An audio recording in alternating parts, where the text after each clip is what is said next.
Datilan maknane husul utawa tumekane kabejan bimurafaqatil malil a'la kelawan kekancan golongan kang luhur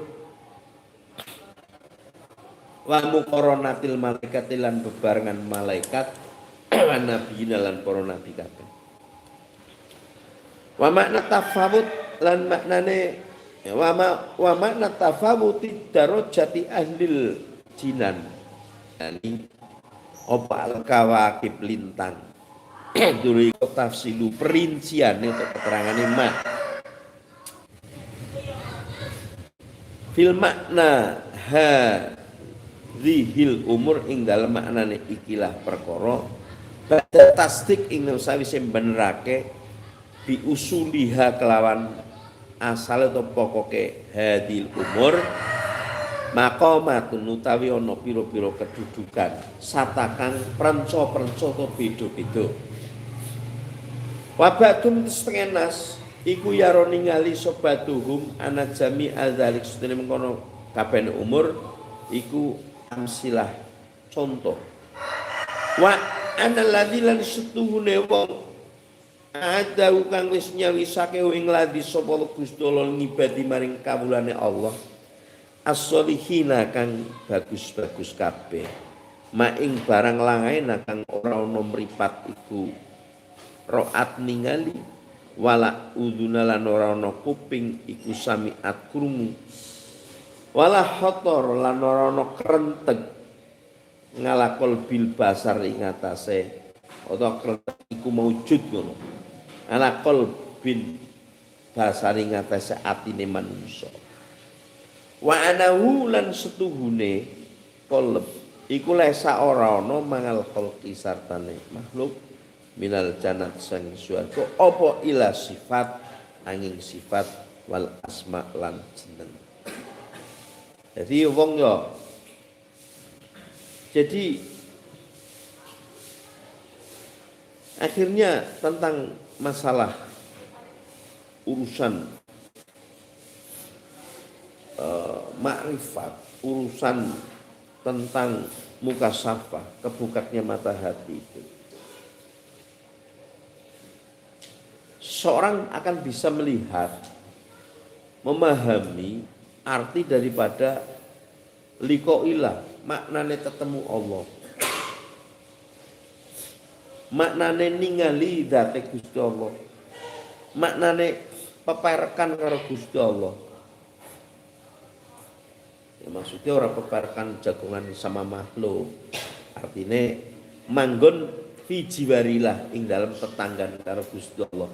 Ya artinya dengan rahmat Gusti Allah dekat bimakna. Wa mana khusuli syahada has tumekaning kebejan yang mana bisa kekancan atau berteman dengan malail a'la atau golongan-golongan yang luhur berdekatan dengan para malaikat dan para nabi. Lah maknanya tafawut atau derajat kacek-kaceknya derajat ahli syurga. Sebagian seseorang itu sesama ahli syurga ada yang melihat dengan ahli syurga yang lain seperti melihat lintang di tengah-tengah langit. Jadi ila ghairi dzalik mimma yatulu. Maka perincian daripada tentang masalah kebuka kehito atau tutup dalam hati itu banyak. Seseorang memiliki ilmu kasafah itu berbagai tingkatan-tingkatan. Ada yang bisa memahami lebih dalam, ada yang tidak, karena ini adalah pemikiran yang hal-hal yang samar.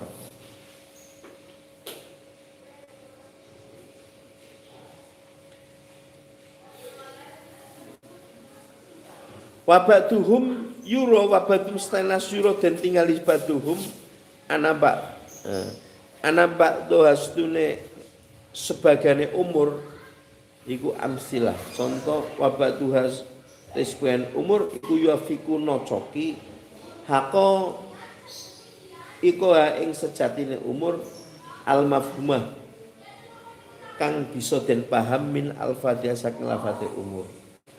Jadi sebagian juga orang akan bisa memahami tentang hal-hal atau suatu perkara yang hanya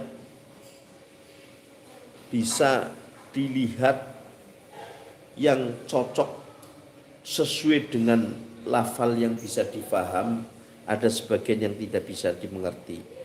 Wa kadza yarabatuhum ana muntahal ma'rifat azza wa jalla al-i'tirafu ngakoni atau nggon pol-polane ma'rifat al-i'tirafu ngakoni bil ngazi kelawan apes ngan ma'rifati saking ma'rifat Allah.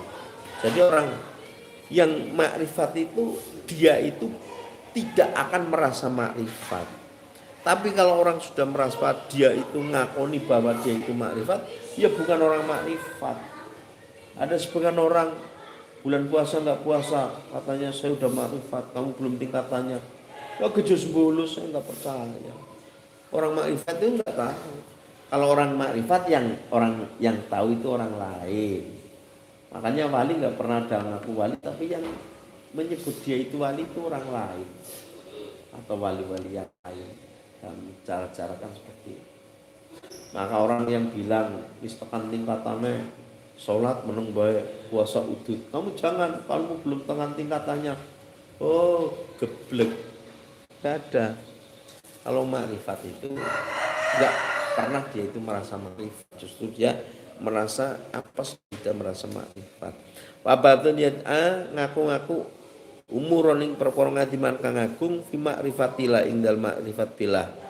Azza wa jalla wa badum setengah syakulu hadum ma'rifat azza wa jalla ma iku barang intah kang katok tutuki maring ma opo itikatu jamil awam. Dah. Bahwa utawi takut jamin alam iku ana setune Gusti Allah kemujudun dat kang wujud ngalimun dat kang udan nika dat kang kuwasa sami dat kang midanget basun kang waspada mutang alam dat kang ngandika fana ning ngersaken ingsun bing ilmi mukasafah ilmu mukasafah yang diharapkan ilmu mukasafah apa ayat safi yen to ilang opal gitu tutup hatta tatihu sudah perkara lahu kadeng abet apa jaliatul haqi pertelane Allah kang hak fi hadzal umur ing dalem ikilah perkara iti dohan kelawan pertelo tenanan ya jrikang lumaku apa iti dohan majrol ayani kelawan lumakune pertelane peninggal moto aladila yusaku kang ora den mamangi apa fihi ayan. Jadi namanya ilmu mukasafah itu apa? Hilangnya tutup dalam hati sehingga akan menjadi jelasnya Allah pada hal-hal atau perkara-perkara yang ada sehingga sampai penglihatannya seperti melihat barang nyata dengan mata terlanjang. Jadi bukan kita matanya ndeleng ana Gusti Allah gini bukan.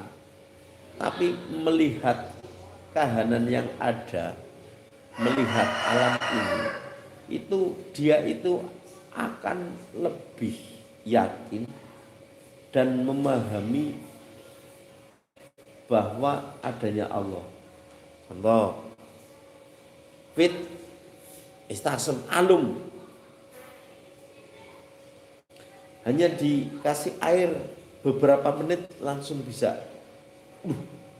Betapa kuasanya Allah.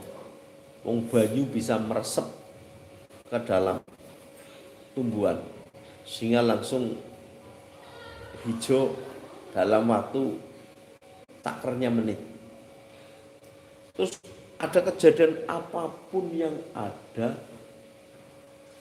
orang itu akan melihat tanda kekuasaan Allah, kebesaran Allah dan semakin rasa hebat atau takut di bawah Gusti Allah. Ya sapa bae, tebu bisa legi, wedang bisa legi, meripat bisa ngundeleng. Ditambah lagi jadi jelas ya apa yang adalah. Makanya setiap orang yang mukasafah, kebuka mata hatinya akan melihat suatu perkara yang ada di lumah bumi dan sekurbe langit, itu adalah benar-benar kita seolah-olah kayak melihat Allah, bukan seperti melihat telanjang. Kayak gitu ya, ngelena iwak, ngelena apa baik kan, terus kejadian perkara apa, semuanya kalau secara logika tidak akan bisa ditemukan. Tapi bagi orang-orang yang marifat, terbuka mata hatinya, akan melihat dengan jelas bahwa semua itu adalah merupakan kekuasaan Allah. Maka apa di sini? Wa hadza mungkin utawi iki maksudnya. Iku mungkinun mungkin, maksudnya yartafi al-ghita hatta tataduha lahu jaliyatul haqi. Jadi kalau ngedeng Gusti Allah kayak jelas manggon nang perkara, ya toh? Itu bisa mungkin terjadi di dalam fi jauharil insani, dalam sucane menungso atau mutiara. Laula anal mir'atal kolbi, lamun ora ono utawi kacane ati. Kot iku kot caro kama teman-teman tumpo bertumpuk-tumpuk. Apa soduha tienge atau kotoran, wakobasialan regete atau kotorannya hati. Bikodaro tidunya kelan kotoran itunya, maka hati ini sebenarnya punya mir'ah atau kaca yang bisa melihat tentang apa yang terjadi, tentang kehendak Allah. Cuman kenapa kadang kita emosi, kita tidak tahu karena hati kita itu tertutup. Hati itu tertutup berbagai kotoran. Wong Jawa ngarani tiyeng. Kotoran yang disebabkan dari dosa, terutama kesombongan, serakah dan iri hati. Itu adalah yang menjadi pokok menjadi manusia hatinya gelap. Maka penyakit hati yang lain akan tumbuh kalau sudah ada kesombongan, sudah ada drengki atau iri hati dan serakah. Orang serakah ingin satu, kepingin dua, punya dua, kepingin tiga. Kalau orang udah punya emas segunung, kepingin dua gunung, sudah dua, kepingin empat. Itulah penyakit. Kesombongan itu bisa tumbuh dari berbagai hal. Kadang ada kesuksesan, anaknya jadi pejabat, jadi tentara, sombong. Kadang-kadang sesebutan. Orang itu kalau uangnya tambah ya agak kesombongan, jalan udah berbeda. Itu udah pasti. Kalau mau ngomong tok langsung jengkel. Anaknya nembe jadi polisi wis ketone bagus banget, nang tindak ngentaki wong. Sombongan itu memang kadang-kadang tidak disadari. Kesombongan itu muncul dari kanugrahan. Orang diberi kadang-kadang pinter ya nyek karo sing bodoh. Bocah bodoh kelar-kelar dihujani itu memang merupakan kesombongan. Jane dewek dipeluruna kathoke ora gelem ya. Tapi ana bocah dila-dilo dipeluruna kathoke dijejak itu kan merupakan kesombongan. Maka sombong itu kan terjadi, mau tambah ilmune tambah pinter ya nyenyek karo sing bodoh. Tambah sugih tok ya menghina sama yang miskin.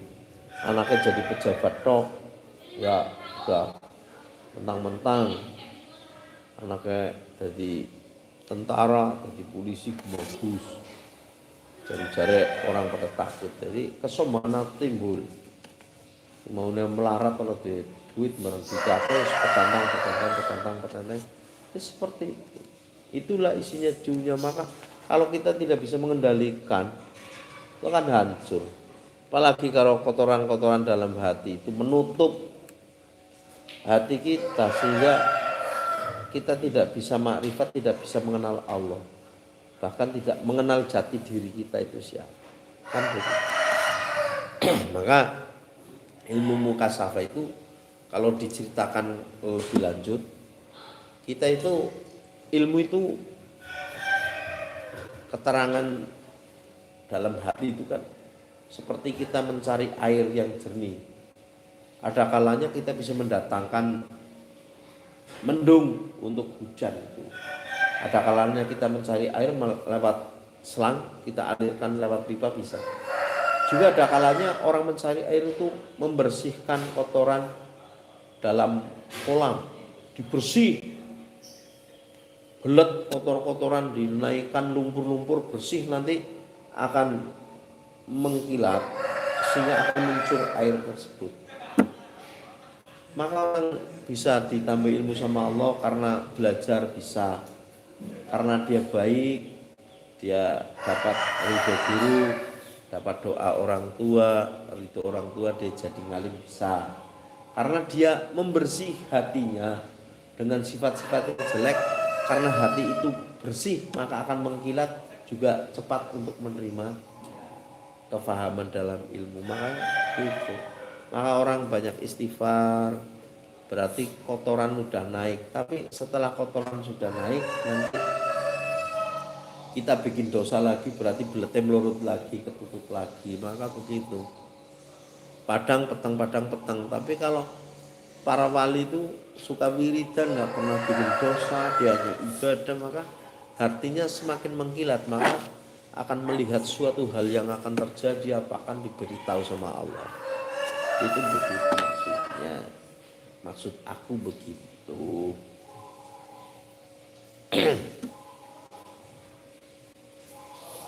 Wa inna manakni yang pestine ngarepaken ingsun bi ilmi tariqil akhirah kelan ilmune dalan akhirat, al ilma ing ngawi bi kaifiyati tas kili hadhil mir'ah, kelawan carane bersihake ikilah kaca, ngan hadhil khobais saking ikilah piro-piro perkara kang jember. Yang dimaksud oleh Imam Ghazali, makanya apa? Maksudnya yang disebut ilmu akhirat itu apa? Yaitu mengetahui caranya membersihkan kaca yang dalam hati dari berbagai kotoran-kotoran hati. Alatihia al-hijab, alatihia kang utawi kotoran ati iku al-hijab aling-aling. Nganilah saking Gusti Subhanahu wa taala, wangane makrifati sifatihi, lan saking makrifate sifate Allah, wa afngalian penggane Allah, wa inama tas biatiha angin persine utawi bersihaken mir'ah atau kaca hati, wa tadhiri halan nyuce akan mir'ah bil kafi kelawan nyegah ngani syahwati saking syahwat, wal iktida ilan anut bil anbiya iklan para nabi sallallahu alaihi wasallam fi jami'i ahwalihim tinggal sekabehane tingkahe para nabi. Nah, gimana caranya? Ya kita latihan berpuasa, mencegah hawa nafsu, dan kita akan mengikuti jejak-jejak para rasul dengan melakukan hal-hal yang baik, sholat sunnah, mujahadah dan sebagainya, maka hati akan bersih. Sehingga kalau hati ini bersih, maka kaca hati itu akan bisa untuk melihat hal-hal yang goib, hal-hal yang samar. Tapi kalau tidak begitu maka tidak akan makrifat, tidak akan mengenal Allah dan sifat-sifatnya Allah dan afalnya Allah. Maka akan semua kejadian akan menyalahkan sesama manusia dan sebagainya. Sebenarnya kita tak ada menyalahkan orang, tapi memang itu kalau kita lihat semua kejadian adalah hakikatnya adalah keputusan dari Allah. Maka hidup akan tenang kalau orang mengenal Allah, akan tenang, tidak menyalahkan orang lain. Semua adalah kehendak Allah yang memang harus dijalani, dan kita syukuri, kita bisa diparingi ingat sama Allah, diparingi bisa ngaji, bisa mempelajari ilmunya Allah. Dan kita melihat orang lain itu kan ada yang ya tidak mengenal agama dan sebagainya. Maka begitu orang nyalana gara-gara nikah, gara-gara bae, gara-gara kakine, jangan gara-gara aja. Pokoknya kita akan jalankan kehidupan ini ya sesuai keputusan Gusti Allah. Anggaran apa ya sing ikhlas, sing ria, atau itu sapa-sapa yang memang inilah perjalanan akhir yang harus kita jalani kayak gitu. Jadi nggak ada marah, emosi kalau ngomong nggak ada juga menyalahkan orang lain. Ini kadang-kadang kenapa ya aku ngajinya pintar, kita gimana pintar, nggak ada yang ngaji, bisa aja namanya itu kehendak Allah. Kelihatannya kayak yang goblok itu kalau kadang-kadang santrinya banyak. Ya menurut kamu bodoh, tapi menurut Allah itu kan tidak. Kersane Allah kaya ngomong. Udah, assalamualaikum warahmatullahi wabarakatuh. Al-Fatihah.